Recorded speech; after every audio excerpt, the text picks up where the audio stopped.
Study IQ IAS, अब तैयारी हुई अफोर्डेबल। नमस्कार दोस्तों, स्टडी IQ देख रहे हैं आप और मैं हूं वरुण जौहरी। आज आपको बताएंगे एक ऐसे शख्स के बारे में जिसको the king of good times कहते थे, अच्छे समय का राजा। उसके पास एक क्रिकेट टीम थी, वो एक क्रिकेट टीम का मालिक था, IPL की। एक F1 रेस की उसके पास टीम थी, फुटबॉल टीम्स में भी वो स्पॉन्सर करता था। उसको भारत का लिकर किंग कहते थे। और ये वही शख्स जो इतना ज्यादा ग्लैमरस था, इतना ज्यादा स्टाइलिश था कि बॉलीवुड की फिल्मी अभिनेत्रियां जितनी थी वो सब उनका सबसे ज्यादा चहेता था। ये शख्स था विजय माल्या। विजय माल्या वो बिजनेसमैन भारत का जो अपने सबसे बेकार दिनों में, अपने सबसे बुरे दिनों में भी देश की सबसे महंगी पार्टियां कर रहा था। और एक तरफ ये पार्टियां कर रहा था और दूसरी तरफ जो इसी की कंपनी के एम्प्लॉयज थे, कर्मचारी थे, वो सड़कों पर थे, हड़ताल पर थे। क्यों? क्योंकि उनके जो महीनों का उनका जो वेतन था, तनख्वाह थी, उनको उनकी सैलरी नहीं मिली थी महीनों से। और एक तरफ उन्हीं की कंपनी का जो मालिक था वो यहाँ पे पार्टियां कर रहा था। और इसी के बाद एक खबर आती है अचानक से कि विजय माल्या भारत से भाग गया है। करीबन 9,000 करोड़ रुपए का लोन इसके ऊपर था, कर्जा था, और लेकिन ये उसके बाद भी भारत से अचानक भाग जाता है। अब यहाँ पे सवाल सबसे बड़ा खड़ा होता है कि इसको भागने में किसने मदद की। तो आपको आज के इस वीडियो में यही सब बताने वाले हैं कि किस तरह से माल्या ने ये पूरा जो अपना फ्रॉड था ये किया। इसके बाद इसको भागने में किसने मदद की। उस समय पे जो CBI का एक जो लुकआउट नोटिस इसके ऊपर निकला था उसको डिले क्यों किया गया, उसको उसमें बदलाव क्यों किए गए, ये सब आज आपको बताने वाले हैं। बैंकक्रप्ट होने के बाद भी माल्या को लगातार लोन कैसे मिलता रहा, उसके क्या पॉलिटिकल कनेक्शंस थे, ये सब कुछ आज आपको इस वीडियो में बताने वाले हैं। शुरुआत करते हैं। माल्या का जन्म होता है 18 दिसंबर 1955 को, 18 दिसंबर 1955 को कोलकाता में। और इसका जो जन्म हुआ था ये पहले से ही, ये कहते हैं जिनका सिल्वर स्पून लेके जो बच्चे पैदा होते हैं, ये उस तरह का एक बच्चा था। क्यों? क्योंकि इसके जो पिता थे वो भारत के एक बहुत बड़े बिजनेसमैन थे, UB group, United breweries group के मालिक विट्ठल माल्या। उनके घर पर इसका जन्म हुआ था। उस समय वो उसके चेयरमैन थे UB ग्रुप के। अब यहाँ से इसकी जो पढ़ाई होती है, स्कूल और कॉलेज दोनों कोलकाता से ही हुए माल्या के। ला मार्टिनियर कॉलेज स्कूल है कैलकाटा में, वहां से इसकी स्कूलिंग होती है। वहां पे ये जो उनका कैप्टन भी रहा, वहां पे हाउस कैप्टन रहा हेस्टिंग्स हाउस का। उसके बाद इसका जो कॉलेज हुआ तो ये सेंट जेवियर्स कोलकाता में ही जो कॉलेज है, वहां से 1976 में BCom ऑनर्स में अपना ग्रेजुएशन पूरा करके वहां से पास आउट होता है। अब इस बीच में जब कॉलेज चल रहा था तो इस बीच में इसने इंटर्नशिप भी करी। इंटर्न एक तरह से कहा जाए कि अपनी ही कंपनी में UB ग्रुप में ही इंटर्नशिप भी कर रहा था कॉलेज के दौरान। और जब ये कॉलेज खत्म होता है तो यहाँ से पोस्ट ग्रेजुएशन करने के लिए ये US चला जाता है, यूनाइटेड स्टेट्स चला जाता है। और वहां पे जाके इसने अपनी पोस्ट ग्रेजुएशन की। और साथ में उस समय भी इसने जिसके साथ में काम किया, जिस कंपनी के साथ इंटर्नशिप की है, होस्ट AG, तो वहां पे पोस्ट ग्रेजुएशन के लिए उसके होस्ट AG के साथ में वहां पे इंटर्नशिप कर रहा था। अब जब पोस्ट ग्रेजुएशन खत्म होती है तो ये भारत आता है। भारत आने के बाद में करीबन ये साल अब आ गया था 1983, 1983। इस साल में विजय माल्या को एक बड़ा झटका लगता है। हुआ क्या कि विजय माल्या के जो पिता थे विट्ठल माल्या, वो मुंबई के ताज होटल में कैथे पैसिफिक एयरलाइंस की एक कॉकटेल पार्टी चल रही थी, उसमें शामिल थे और वो वहां पे गए हुए थे मुंबई। तो कैथे पैसिफिक एयरलाइंस की जो कॉकटेल पार्टी थी उसमें अचानक से उन्हें दिल का दौरा पड़ता है, हार्ट अटैक आता है। और विट्ठल माल्या की, देश के एक बहुत ही नामी बिजनेसमैन की, अचानक से मौत हो जाती है। कोई ऐसी ज्यादा उनकी उस समय उम्र नहीं थी, लेकिन अचानक से जब ये मौत उनकी होती है तो करीबन 28 साल का उस समय विजय माल्या था। इसके ऊपर पूरी कंपनी की, और इसको एक तरह से इसको चेयरमैन बनाया जाता है पूरी कंपनी का, UB ग्रुप का। वो UB ग्रुप जो उस समय पे जिसके अंडर करीब 60 कंपनियां आती थी, फर्टिलाइजर्स, पेंट्स, अलग अलग कंपनियों को अपने अंडर में ले रखा था। मर्जर था बहुत कंपनी उसके साथ में। तो ये 28 साल के विजय माल्या के ऊपर ये पूरा अचानक से रिस्पॉन्सिबिलिटी आ गई कि अपने पिता के बाद में उसको ये यहाँ पूरी कंपनी को संभालना था। माल्या का जो बिहेवियर था वो अपने पिता से पूरा अलग था। बताया जाता है कि उसके जो पिता थे वो बहुत ज्यादा, जो विट्ठल माल्या थे, वो बहुत ही ज्यादा शांत स्वभाव के, और उनको ये पता था कि बिजनेस को शांति से और धीरे अगर चलाएंगे तो लंबा चलेगा। लेकिन माल्या को यहाँ पे जरा भी सब्र नहीं था। उसका जो एटीट्यूड था बिजनेस का वो अपने पिता से पूरा ही अलग था। अब यहाँ पे होता क्या है, 1983 से करीब 3 साल बीतते हैं। 3 साल ये लगातार अपना यहाँ पे काम संभालना शुरू करता है UB ग्रुप का। और इसके बाद में 1986 में, 3 साल बाद, एक एयर इंडिया की एयर होस्टेस थी समीरा शर्मा। उससे इसकी शादी होती है 1986 में। अगले ही साल 1987 में इन दोनों का एक बच्चा होता है जिसका नाम था सिद्धार्थ, जो अभी सिद्धार्थ माल्या जिसको आप लोग जानते होंगे। तो सिद्धार्थ यहाँ पे हुआ, लेकिन ये जो शादी थी विजय माल्या की, ये चली नहीं। इसमें इन दोनों के बीच में लड़ाई होती थी और इसके बाद ये शादी जल्दी से जल्दी टूट गई। हुआ क्या, इसके बाद 1986 के बाद माल्या ने, क्योंकि ये काम लगातार अपना यूबी ग्रुप का संभाल रहा था, इसने बहुत ज्यादा वहां पे मेहनत की और उस काम को तेजी से आगे बढ़ाया। बताया जाता है कि माल्या ने जब से कंपनी को संभालना शुरू किया था, उसका जो टर्नओवर था वो 64% तक बढ़ चुका था। मतलब टर्नओवर 64% बढ़ गया था। इसी के साथ में इस समय से इसको एक तरह से ये जो अपना लाइफस्टाइल था उसको ही मेंटेन करना शुरू कर दिया था माल्या ने। बताते हैं कि हमेशा राजाओं की तरह अपना लाइफस्टाइल इसने तब से रखा हुआ है, उसी समय से जब से इसने यूबी ग्रुप को संभाला है। इसके बाद 1988 में एक बड़ी कंपनी बर्जर पेंट्स, उसको अपने अंदर शामिल कर लिया, उसको यूबी ग्रुप में शामिल किया। 1990 में बैंगलोर फर्टिलाइजर्स को अपने यूबी ग्रुप में शामिल किया।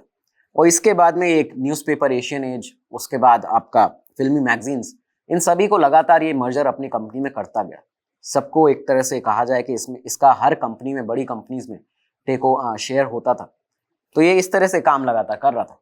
यहाँ पे 3 साल करीबन बीतते हैं 1990 से। 1993 में 93 में जून के महीने में माल्या ने अपना जो उसकी जो दूसरी शादी थी वो की। अब यहाँ पे वो रेखा माल्या से शादी करता है और इसी के साथ में रेखा, क्योंकि पहले से उनकी एक लड़की थी, डॉटर थी लीला नाम की, तो उसको भी वो अडॉप्ट करता है। और बाद में इन दोनों की भी 2 बेटियां होती हैं, एक लैना और तान्या। अब यहाँ पे हुआ क्या, ये सब कुछ ठीक चल रहा था, माल्या यहाँ पे अपनी यूबी ग्रुप संभाल रहा है, तेजी से उसको ग्रो कर रहा है, सब कुछ ठीक चल रहा था। साल 2000 आता है और साल 2000 में ये हो गया था माल्या के नाम पर कि एक तरह से उसको जो टैग था भारत का सबसे ज्यादा स्टाइलिश बिजनेसमैन का, मतलब जो मोस्ट स्टाइलिश बिजनेसमैन है भारत का, उसका टैग उसे मिल चुका था। और इसी के साथ में पॉपुलैरिटी इस तरह की बढ़ रही थी उसकी कि 2002 आते आते उसकी यहां से पॉलिटिक्स में एंट्री होती है। अभी तक सब कुछ ठीक चल रहा था, लेकिन अब यहां से चीजें बिगड़ना शुरू होने वाली थी। दोस्तों, आगे बढ़ने से पहले आपको बता दें, अगर आप यूपीएससी सिविल सर्विस एग्जामिनेशन की तैयारी कर रहे हैं और आपका सपना है आईएएस बनना, इस एग्जाम को क्रैक करना, तो यहाँ पे भारत का best affordable education platform study IQ आपके लेकर आया एक program P2I, prelims to interview. इस प्रोग्राम का नाम है। यहाँ पे आपको प्रीलिम्स से लेकर इंटरव्यू तक की पूरी तैयारी कराई जाती है और इसी के साथ यहाँ पे आपको 2 बैचेस मिल जाते हैं, एक मॉर्निंग बैच है, एक इवनिंग बैच। अपनी सहूलियत के हिसाब से आप इनमें से एक बैच चूज कर सकते हैं। और नीचे जो आपको कोड दिख रहा होगा VJ Live, इस कोड को लगाते ही यहाँ पर आपको बहुत बड़ा डिस्काउंट मिलेगा। जो 65,000 का कोर्स है वो आपको 30,000 में मिल जाता है। इस कोड को लगाते ही आप एक बहुत बड़ा डिस्काउंट तो लेंगे ही, साथ ही आप अपनी जो तैयारी है उसे बहुत ज्यादा मजबूत बनाएंगे। तो जल्दी से जल्दी अपनी तैयारी को मजबूत बनाइए और इस कोड को लगाइए। धन्यवाद। तो आगे बढ़ते हैं अपने एपिसोड में। अब माल्या का यहाँ से जब 2002 में राजनीति के अंदर एंट्री इसकी होती है, यहाँ से पूरी इसकी जो कहानी थी, मतलब जो एक कहा जाए कि ये इसके पहले तक ठीक काम कर रहा था, लेकिन यहाँ से इसका बिगड़ना एक तरह से कहा जाए शुरू होता है। बीजेपी और कांग्रेस, ये दोनों ही पार्टियां इसमें कहीं भी पीछे नहीं रही हैं। माल्या को इन दोनों ने ही मौका दिया। साल 2002 में माल्या कांग्रेस और जेडीएस के टिकट से, यहां से कांग्रेस और जेडीएस की मदद से एक इंडिपेंडेंट कैंडिडेट की तरह राज्यसभा पहुंचता है। यहां से राज्यसभा पहुंचा और इसी के बाद यूपीए की जो सरकार बनी पहली यहाँ पे 2004 में, तो यूपीए की जो सरकार बनती है, यहाँ पे माल्या को पहली बार 8,040 करोड़ रुपए का लोन दिया जाता है।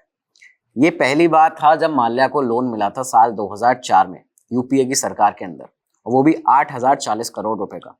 यहां से जब इसको ये लोन मिलता है, इसी के अगले साल इसका जो 50वां बर्थडे था 2005 में, माल्या ने उसको इस तरह से सेलिब्रेट किया था गोवा के अंदर कि 5 दिन की पार्टी रखी गई थी। उसमें 2 अलग से जो विमान थे वो वहां पे अरेंज किए गए थे लोगों को लाने ले जाने के लिए। और क्योंकि विदेश से, पूरे दुनिया भर से करीबन 500 जो बहुत बड़े लोग होते हैं, जो बहुत प्रोमिनेंट लोग पूरे दुनिया भर के, ऐसे 500 लोगों को उसमें गेस्ट की तरह बुलाया गया था।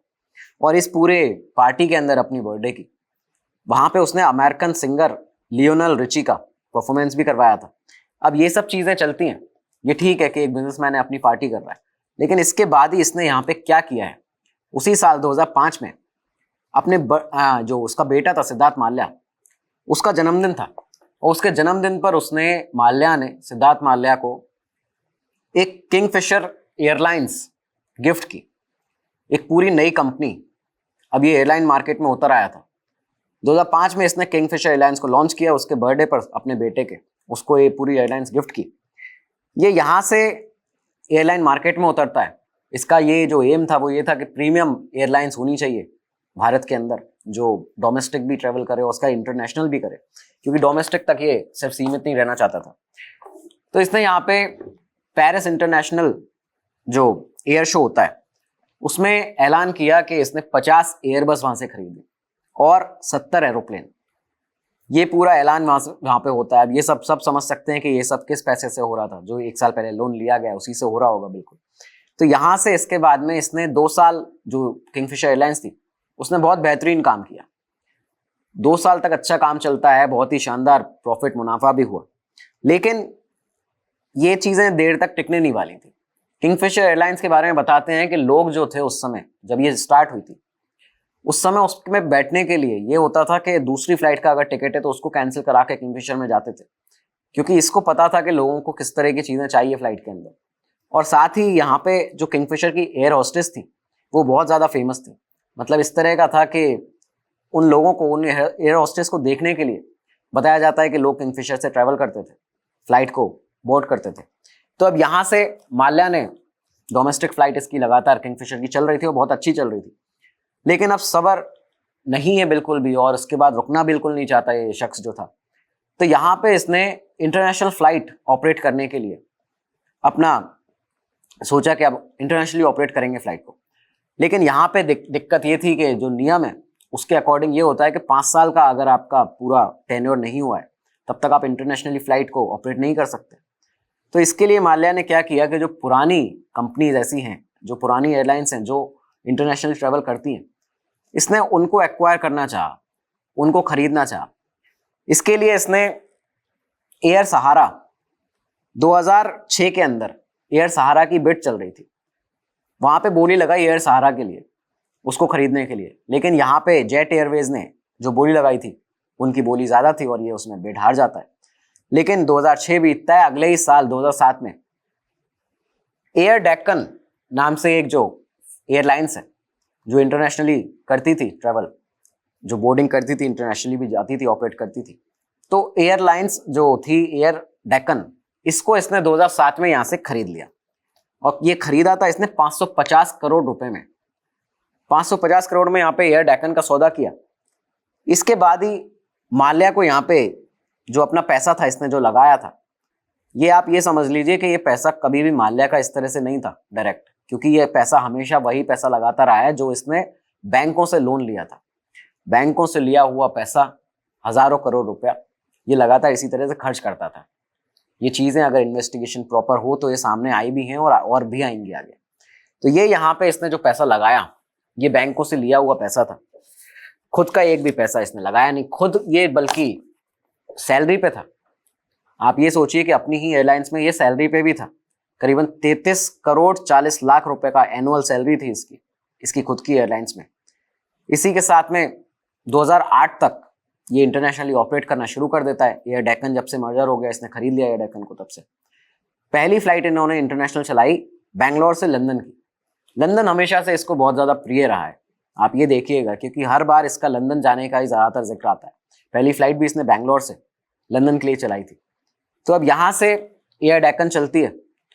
एयर डेक्कन के पहले तक, जब तक किंगफिशर ऑपरेट कर रही थी, तब तक माल्या बहुत फायदे में था, बहुत प्रॉफिट में था। आप ये देखिए कि उस समय तक इसके पास 77 एयरक्राफ्ट हो चुके थे।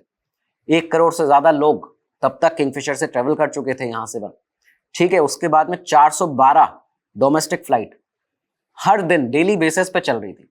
तो ये लगातार बहुत अच्छा सा काम कर रहा था किंगफिशर में। लेकिन जब से ये इसने इंटरनेशनली ऑपरेट करना शुरू किया तो इसमें हुआ ये कि इसका डाउनफॉल इस तरह से आया यहाँ पे कि 2008 में तेल के दाम बढ़े और 2008 से 2009 का जो रिसेशन आया उसमें माल्या को इतना बड़ा झटका लगा है कि जो जितना भी प्रॉफिट था इसका वो लॉस में कन्वर्ट हो गया।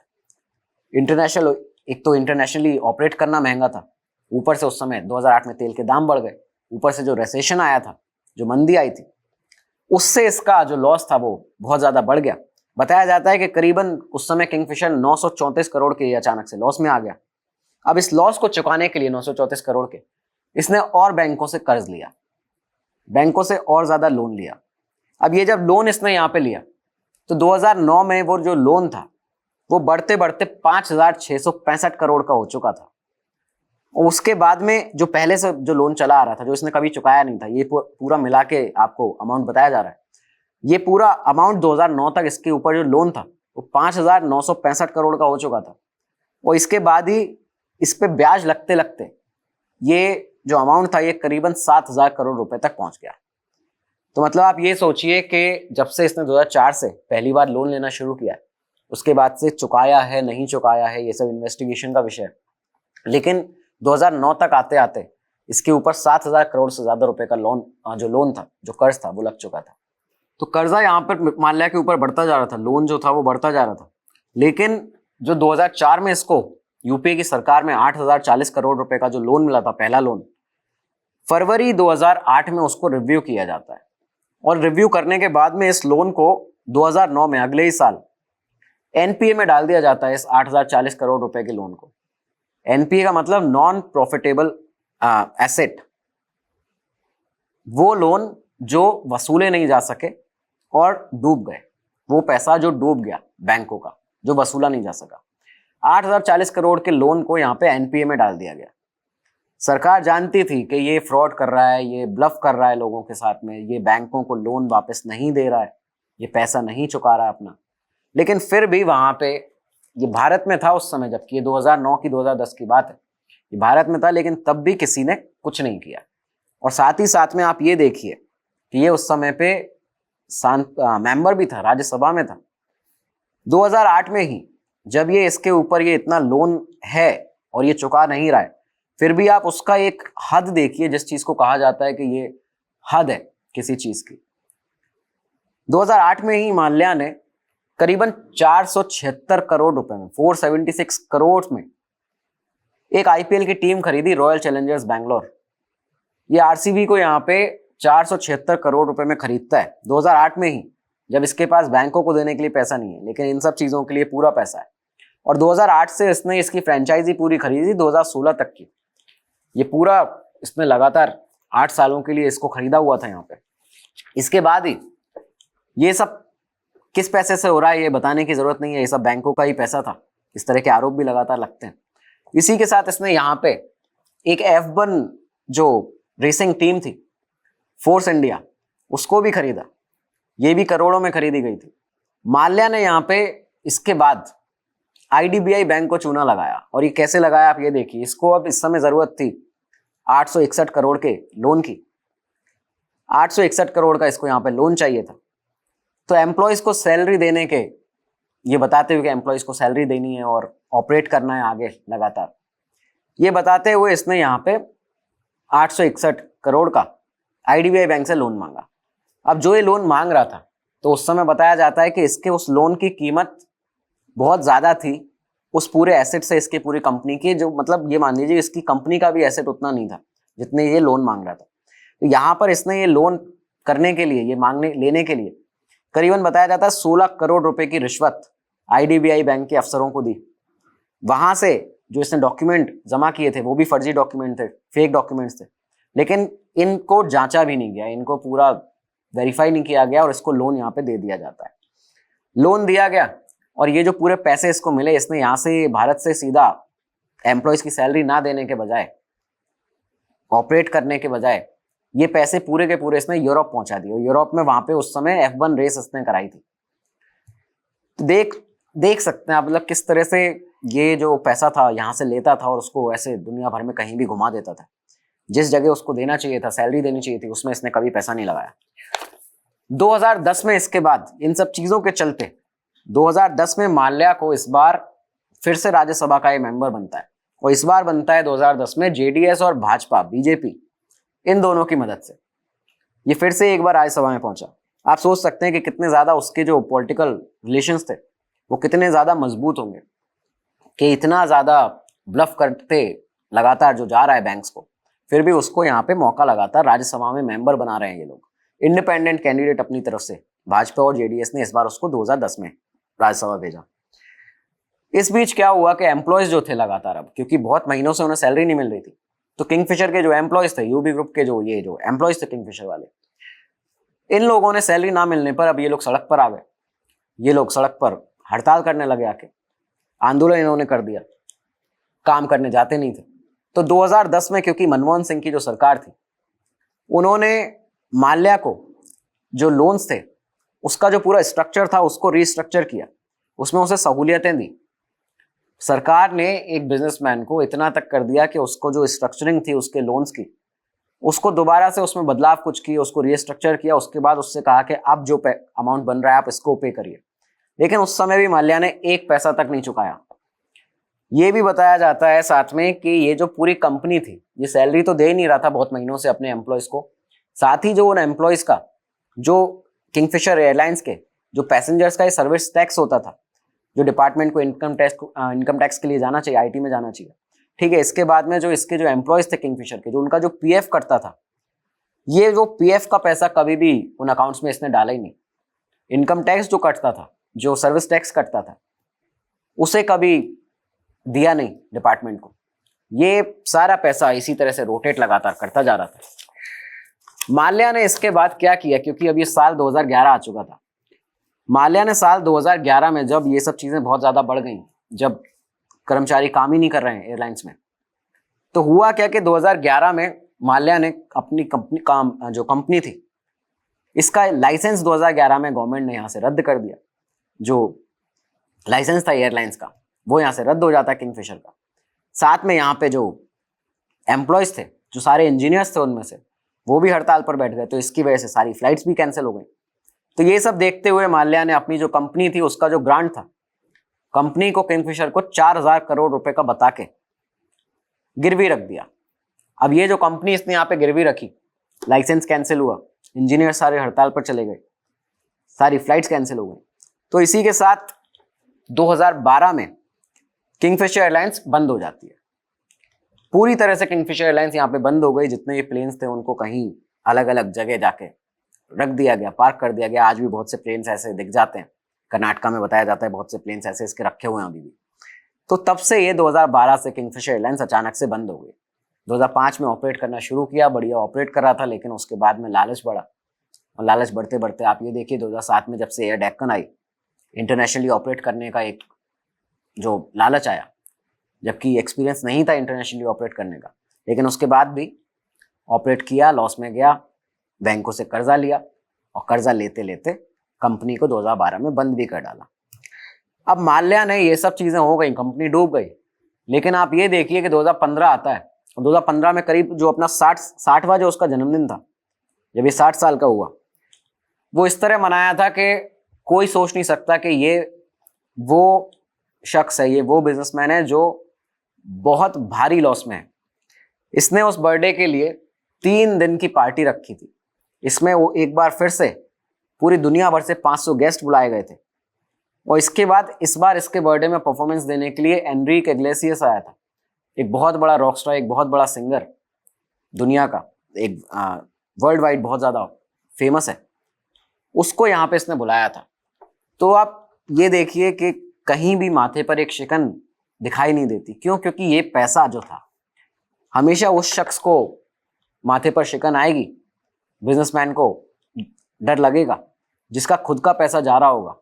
ये हमेशा से दूसरे का पैसा, जो बैंक का पैसा था, वो लगाता रहा। इसलिए इसको इतना पैसा डूबने के बाद भी कभी भी ये नहीं था कि कोई भी इसको इस तरह की टेंशन हुई कि ये जो पैसा है वो डूब रहा हो, कंपनी डूब चुकी है।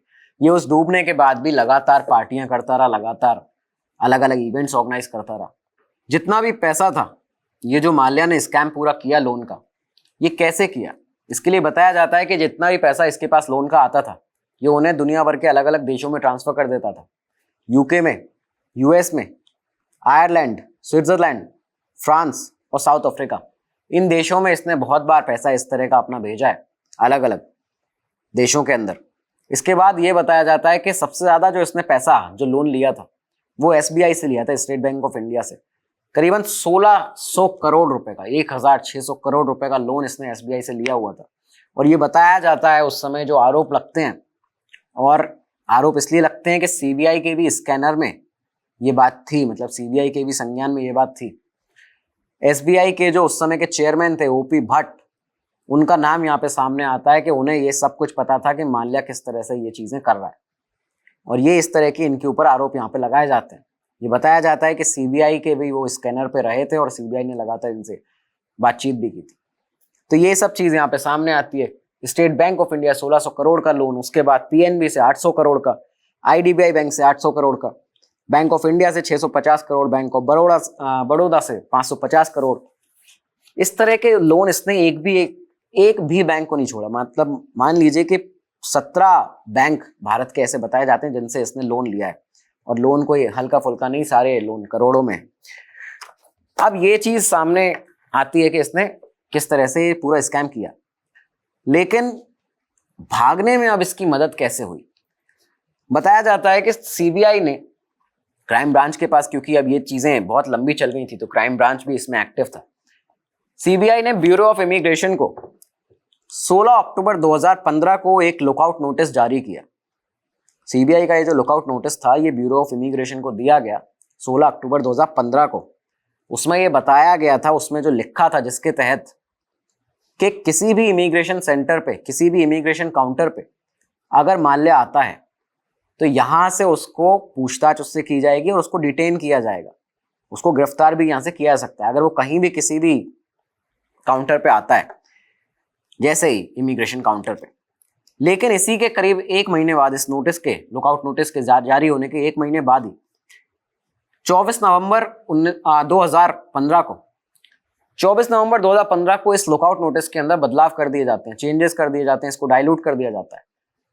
और ये जो बदलाव हुए थे वो इस तरह के थे कि इसमें अब ये चीज चेंज करके कि इसको गिरफ्तार किया जा सकता है, इससे पूछताछ की जा सकती है, इस पे यहाँ पे इन्होंने ये कर दिया कि अब माल्या अगर दिखा इमिग्रेशन काउंटर पर तो उससे सिर्फ पूछा जाएगा, उससे सिर्फ ये जानकारी ली जाएगी कि वो कहाँ जा रहा है, वो किस जगह जा रहा है, सिर्फ इसके बारे में पूछा जाएगा और सिर्फ ये सूचना दी जाएगी सीबीआई को।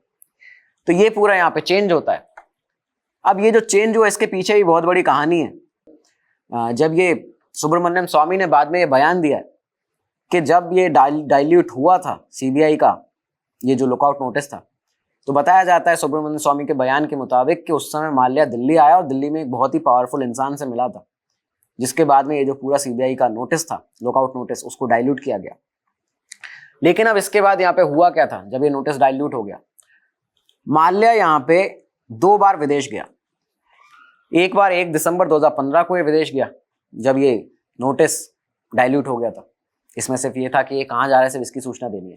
ये 1 दिसंबर 2015 को विदेश गया, 6 दिन रह के आया वहां से, 7 दिसंबर को वापस आया। उसके बाद ये 23 दिसंबर को दोबारा विदेश में गया, फॉरेन कंट्री में एक जगह गया, और वहां से अगले साल, जो क्योंकि 2 जनवरी आ चुका था, 2 जनवरी 2016, उस समय वापस आता है। तो ये लगातार 2 बार जा चुका था। लेकिन इसी के बाद, क्योंकि अब ये जो पूरा लोन डिफॉल्ट का जो केस था, ये loan default case supreme court में था, 3 मार्च 2016 को इसकी सुनवाई थी। ये तारीख आप देखिएगा, 2 जनवरी को ये वापस लौट के आया एक बार, जब ये आखिरी बार गया था विदेश। उसके बाद से 3 मार्च को 2016 को ये सुनवाई थी सुप्रीम कोर्ट के अंदर। और राज्यसभा के रिकॉर्ड के अकॉर्डिंग देखा जाए तो 1 मार्च को विजय माल्या को राज्यसभा के अंदर देखा गया है। 1 मार्च को इसको राज्यसभा के अंदर ये मौजूद था, ऐसा बताया जाता है। इस वक्त उसके नाम पर, माल्या के, लुकआउट नोटिस जारी था। उसके बाद में जो एयरपोर्ट थे हमारे, वो भी अलर्ट पर थे, इमिग्रेशन काउंटर भी अलर्ट पर थे। लेकिन 3 मार्च को जब ये सुनवाई होती है सुप्रीम कोर्ट में, तो हमारे अटॉर्नी जनरल ये बताते हैं उस समय के कि माल्या जो है वो 2 मार्च को ही, इन दोनों दिनों में से जो बीच का दिन है 2 मार्च 2016 को ही वो भारत छोड़कर भाग गया है। 1 मार्च को ये संसद में, वहां पे पार्लियामेंट, आपको राज्यसभा में दिखता है। इसके बाद 3 मार्च को सुनवाई थी, और राज्यसभा में दिखने के सिर्फ अगले ही दिन 2 मार्च को ये यहां से भारत से भाग गया। बताया ये जाता है कि डिप्लोमेटिक पासपोर्ट पर लंदन गया, दिल्ली से। इसने दिल्ली से अपनी फ्लाइट ली थी लंदन के लिए, और डिप्लोमेटिक पासपोर्ट सिर्फ या तो सांसद को मिलता है या सांसद की पत्नी को मिलता है। तो ये उस पासपोर्ट पर, ऐसा बताया जाता है कि उस पर लंदन गया। 2 मार्च को इसने यहाँ से जेट एयरवेज की फ्लाइट ली और इसके साथ में इसकी एक फीमेल फ्रेंड भी थी। इसने जेट एयरवेज की NW122 जो नंबर था फ्लाइट का, वो इसने यहाँ से बोर्ड की दिल्ली से। और इसके बाद करीबन 55 सूटकेस के साथ में, ये जो आंकड़े बताए जाते हैं जिस तरह की खबरों में आता है, 55 सूटकेस के साथ में माल्या दिल्ली से यहाँ पे लंदन चला जाता है। तो अब माल्या यहाँ से भाग चुका था भारत से। 2 मार्च 2016 को ये भागता है। अगले दिन जो केस की सुनवाई थी उसमें यहाँ पे बताया अटॉर्नी जनरल ने कि ये यहाँ पे है ही नहीं। इसके बाद में ये चीजें लगातार तब से चली आ रही थी। 3 साल बीतते हैं। 2018 में 12 सितंबर की बात है, लंदन हाईकोर्ट में, क्योंकि ये जो पूरा केस चल रहा था इसके ऊपर लोन डिफॉल्ट वाला, लंदन हाईकोर्ट के बाहर माल्या खड़े होकर वहां पे ये कहता है कि मैं निकलने से पहले इंडिया छोड़ने से पहले वित्त मंत्री से मिलके आया था, फाइनेंस मिनिस्टर से मैं मिलके आया था राज्यसभा के अंदर। वहां पे मैंने उन्हें बताया था, मैंने उन्हें ऑफर दिया था सेटलमेंट के लिए। जैसे ही इसका यहाँ से बयान आता है 12 सितंबर 2018 को, इसी दिन जो उस समय वित्त मंत्री थे अरुण जेटली जी का यहाँ पे बयान आता है। उनका ये कहना था, जो उन्होंने अपना एक स्टेटमेंट दिया, उन्होंने ये बताया कि he paged up to catch up with me and said I am making an offer of settlement. Arun Jaitley ने ये साफ तौर पर बताया कि हाँ, वो राज्यसभा के अंदर उस दिन उसने मुझे आके मेरे से मिलना चाहा और इसके बाद में उसने एक ऐसा कुछ कहा था कि वो कुछ सेटलमेंट करना चाहता है, कोई ऑफर ऐसा देना चाहता है। इस पर अरुण जेटली का कहना था कि मैंने उसको, क्योंकि मुझे पता था कि ये पहले भी बहुत सारे ब्लफ्स ऐसे कर चुका है, तो मैंने उसको ये कहा कि तुम्हें जो भी सेटलमेंट करना है वो आप अपने बैंक के साथ में करो। ये यहाँ पे बात ना माल्या की गलत है, जो बोल रहा है कि ये वित्त मंत्री से वो मिलके गया है यहाँ से अरुण जेटली जी से राज्यसभा के अंदर। और इसके बाद में अरुण जेटली जी भी जो बता रहे हैं, तो इसमें सबसे बड़ा सवाल यही खड़ा होता है कि जब उनको पता था कि माल्या जो है वो पहले भी ऐसे कई चीजें कर चुका है, उसके बाद वो ये अचानक से उनसे कहने के लिए आया है कि वो सेटलमेंट करना चाहता है, तो ये बात सीबीआई को उस समय क्यों नहीं बताई गई? इमिग्रेशन अथॉरिटीज को हमारे क्यों अलर्ट पर नहीं डाला गया कि ये भाग तो नहीं रहा है कहीं, ये जाने तो नहीं वाला है? इसके ऊपर नजर रखना क्यों नहीं टाइट किया गया? ये ऐसे कई सारे सवाल हैं जो सामने आके खड़े होते हैं। सीबीआई ईडी को किसी को बताया नहीं गया, इसके बाद में अगले ही दिन भाग जाता है वहां से। इसके बाद जो हमने आपको बताया, सुब्रमण्यम स्वामी ने भी यहाँ पे एक अपना 2018 में बयान दिया था, जिसमें उन्होंने कहा था कि माल्या का जो लुकआउट नोटिस था जब वो जारी हुआ था, उसके बाद वो दिल्ली आके एक बहुत पावरफुल पॉलिटिशियन से, बहुत पावरफुल आदमी से मिला था, जिसके बाद इस नोटिस को डाइल्यूट किया गया, जिसके बाद वो उसने लगातार 2 बार विदेश यात्रा की और ये तीसरी बार ऐसा था जब वो कभी वहां से वापस लौट के ही नहीं आया। कांग्रेस के राज्यसभा के जो सदस्य थे उस समय, PL पूनिया, उन्होंने इसके बाद एक बयान दिया। उन्होंने ये कहा इस बयान में कि आप एक बार 1 मार्च का, उस दिन का जब माल्या को राज्यसभा में देखा गया है, आप एक बार उस दिन का CCTV फुटेज निकाल कर देख लीजिए, आपको पता चल जाएगा कि उस दिन अरुण जेटली जी के और माल्या के बीच में कितनी देर बात हुई है। पूनिया का दावा था यहाँ पे कि अरुण जेटली और माल्या के बीच में करीबन 10 से 15 से 20 मिनट तक उस दिन बातें हुई हैं। और इसके बाद में इन्होंने ये भी कहा कि अगर ये जो इनका दावा है वो अगर गलत निकलता है तो ये राजनीति छोड़ देंगे। लेकिन खैर 5 जनवरी 2019 अगला साल आता है, माल्या को यहाँ से भारत से भगोड़ा घोषित किया जाता है। ऑफिशियली उसको भगोड़ा घोषित किया गया यहाँ से भारत से 2019 में।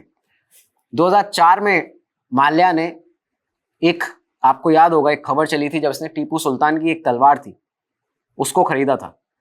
तो 2004 में जो इसने ब्रिटेन से टीपू सुल्तान की तलवार को खरीदा था, बाद में इसने 2016 में उस तलवार को किसी को दे दिया था, ये बताते हुए कि ये अनलकी साबित हुई है उसके लिए।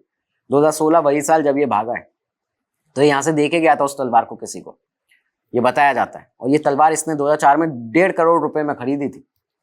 लेकिन अब हाल ही में जो एक खबर है वो ये है कि 2023 के अंदर ही, 2023 में लंदन में एक ऑक्शन हुआ है जिसमें यही तलवार 140 करोड़ रुपए में फिर से एक बार बिकी है। किसी ने इसको 140 करोड़ रुपए खरीदा है। तो इस चीज की भी तहकीकात होनी चाहिए कि ये तलवार माल्या से किसके पास गई थी। और इसके बाद में, क्योंकि माल्या भी लंदन में ये ऑक्शन हुआ है, तो ये कहीं माल्या के पास ही तो नहीं थी, दोबारा से इसी ने तो नहीं बेची। ये सब चीजें भी सामने आनी चाहिए। दूसरी चीज के माल्या का जो एक्स्ट्राडिशन है, जो उसको लंदन से भारत लाने का जो प्रोसेस है, इसको लंदन की कोर्ट ने इस पे हरी झंडी अप्रैल 2020 में दे दी थी। लेकिन आप ये देखिए आज 2023 आ चुका है और 2023 से 3 साल हो गए हैं, लेकिन इस पूरे एक्स्ट्राडिशन प्रोसेस में अभी तक ऐसा कहीं कुछ नहीं दिख रहा है कि माल्या को कहीं भी किसी भी तरह से भारत लाया जा रहा है।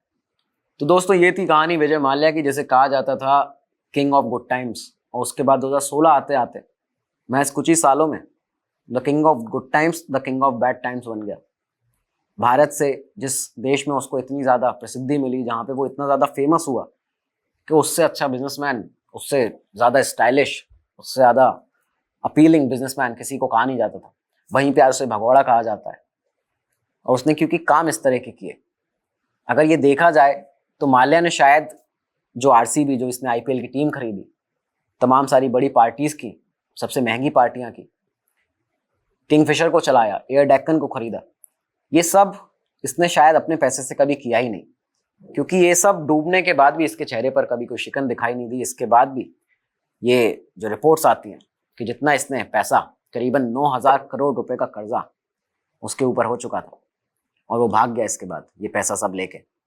तो ये सब चीज़ें बताई जा सकती हैं कि ये कभी भी इसने अपना पैसा नहीं लगाया, हमेशा बैंक का पैसा लगाया। हमारे जो इंडियन बैंकिंग सेक्टर है वह भी डेवलप कर रहा है और इसमें कई सारे ऐसे लूपहोल्स हैं, ये मानना पड़ेगा कि इसमें कई सारे ऐसे लूपहोल्स हैं सिस्टम के अंदर, जिसका विजय माल्या जैसे लोग फायदा उठाते हैं और ये लगातार फायदा उठाते आ रहे हैं। कई केसेस आपको लगातार में अभी भी दिख जाते हैं। साथ ही ये जो बैंक होते हैं, ये जो पूरा केस था विजय माल्या का, इसके बाद लोगों ने बहुत इस तरह के आरोप भी लगाए कि बैंक जिसे जरूरत होती है उसे लोन नहीं दे रहा है। जिन लोगों को, जिन सर्विस क्लास लोगों को जरूरत है, मिडिल क्लास लोगों को जरूरत है, उनको लोन मिलने में बहुत ज्यादा परेशानी आती है। और एक तरफ आप ये देखते हैं अचानक से कि एक अरबपति बिजनेसमैन है, उसको और करोड़ों का लोन दे दिया गया है। तो ये चीजें जो हैं, ये जो कहानी होती है पूरी बैंक की, इसके ऊपर बहुत बड़ा सवाल खड़ा होता है कि ऐसे लोगों को लोन क्यों दिया जाता है जब उनका पहले से डिफॉल्ट केसेस उनके ऊपर चल रहे हैं। बड़े बड़े बिजनेसमैन है तो क्या सिर्फ उनका नाम, उनकी पोर्टफोलियो देखकर आप लोन दे देते हैं?